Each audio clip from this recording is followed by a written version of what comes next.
In 1964 in Leavenworth, I was a sophomore in high school, and my parents went out of town for the first time ever, and they left Jean and I home by ourselves.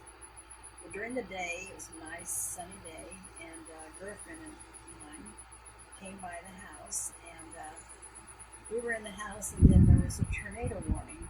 Mind you, there was a lot of tornado warnings around that time. So I went back to the back and opened up the door to go down to the basement, and she goes, "No, my dad's coming to get me."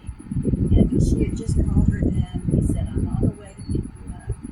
And so she went running out of the house into the street, and I ran out behind her, and she said, she's looking for her dad, and I said, "You got to get out of the street." And then we heard a train.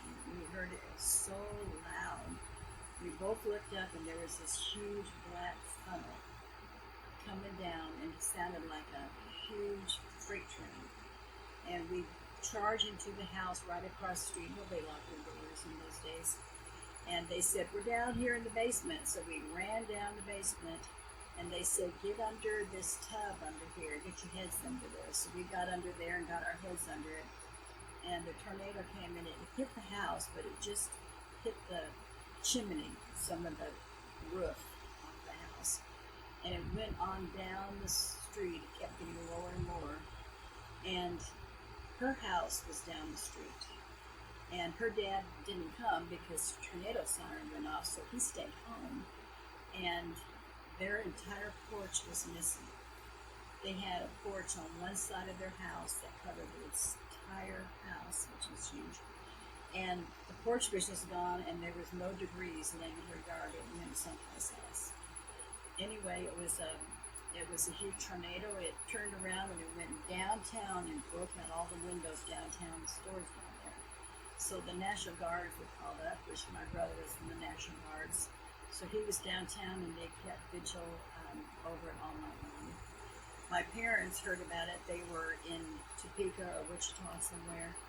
And they got in the car and they drove back home. Because my mother was just, hysterical. Because she always got really worried about things. And she called, and I think our phones finally got back up, and we told her, we're fine, and not to drive too fast coming home. But anyway, that happened in 1964, or possibly 65, and that was.